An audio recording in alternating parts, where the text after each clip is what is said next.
Hi welcome to Priya vlogs. ఎలా ఉన్నారు అందరూ?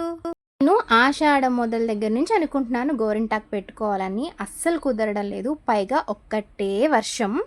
ఈరోజు వర్షమైనా పర్వాలేదని చెప్పేసి గోరింటాకు కోయడానికి వెళ్ళాను. చెట్టు దగ్గరికి వెళ్ళిన దగ్గర నుంచి ఒక్కటే వర్షం. ఇంకా తప్పక కొమ్మలు తీసుకొని వచ్చి గోరింటాకు కోసుకున్నాను అనమాట. గోరింటాకుని ఎప్పుడు వేసే విధంగా కాకుండా ఈసారి కొంచెం వెరైటీగా వేసాను అనమాట. మామూలుగా నేను గోరింటాకు ఎలా వేస్తాను అని అంటే, ఆకుని మిక్సీ వేసేప్పుడు కొంచెం నానబెట్టుకున్న చింతపండు అండ్ పెరుగు వేసి బాగా మిక్సీ పట్టి పెట్టుకుంటాను. ఈసారి కొంచెం వెరైటీగా ఏం చేశానంటే, టీ డికాషన్ కొంచెం లెమన్ జ్యూస్ పిండుకొని పక్కన పెట్టుకున్నాను. అంతేకాకుండా వక్క ఉంటుంది కదండి, తాంబూలంలో పెట్టి ఇచ్చే వక్క, ఆ వక్కని కొంచెం పగలగొట్టి మిక్సీ వేసుకునేటప్పుడే మనం యాడ్ చేసుకొని ఆకుని మెత్తగా మిక్సీ చేసుకుంటూ మధ్యలో కొంచెం చింతపండు పెరుగు కూడా యాడ్ చేసి బాగా ఫైన్ పేస్ట్ లాగా, మరీ ఎక్కువ వాటర్ వేయకుండా ఫైన్ పేస్ట్ లాగా ఇలా గట్టిగా జారుడుగా లేకుండా పెట్టుకోవాలన్నమాట.